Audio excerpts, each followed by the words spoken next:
नाशिक पुणे बहुप्रतीक्षित विमान सेवा आजपासून सुरू होते। सी प्लेनसाठी प्रसिद्ध असलेल्या मेरीटाइम हेलिएअर अर्थात मेहर कंपनीकडून ही विमान सेवा सुरू करण्यात येणार आहे। दुहेरी प्रवासासाठी पहिल्या आठवड्यात 7499 रुपये मोजावे लागणार आहेत। त्यानंतर 13 जुलैपासून दर वाढणार आहेत। गाडीनं नाशिक पुणे अंतर कापण्यासाठी 4.5 तास लागतात, तर हेच अंतर हवाईमार्गे फक्त 50 मिनिटात पार करता येणार आहे। अनेक अडचणींनंतर नाशिक पुणे विमान सेवेला मुहूर्त मिळाल्यानं नाशिककर आणि पुणेकर खुश झालेत।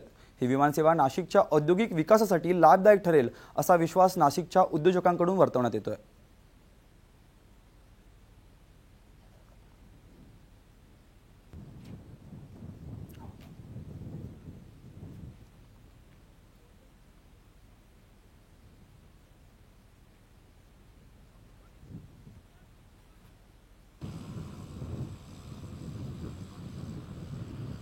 नाशिक पुणे उड्डाण सुरू होते आणि मी स्वतः त्या प्लेनमध्ये बसून आज पुण्याला जाते। खूप मनस्वी आनंद होतोय, कारण नाशिक पुणे करणारे आपल्या नाशिकमधून हजारो लोक रोज जात असतात आणि अतिशय वेळ वाचवणारी कमी वेळेत आपण पुण्यात पोहोचणार आहोत। त्यामुळे खरोखर खूप आनंदाची गोष्ट आहे। नाशिक आणि पुणे एकूणच नाशिकमधून पहिल्यांदा विमानसेवा सुरू होत आहे।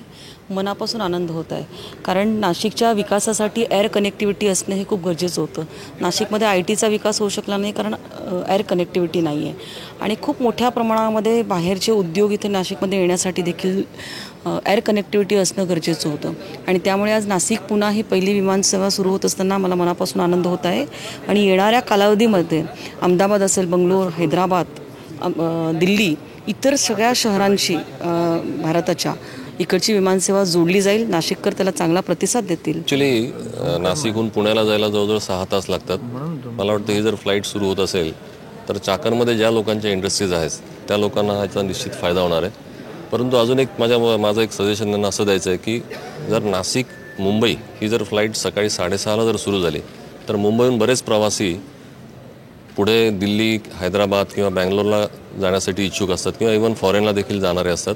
तर सकाळची जर यांनी फ्लाईट जर सुरू केली तर मला वाटतं नाशिकला त्याचा फार मोठ्या प्रमाणात फायदा होईल।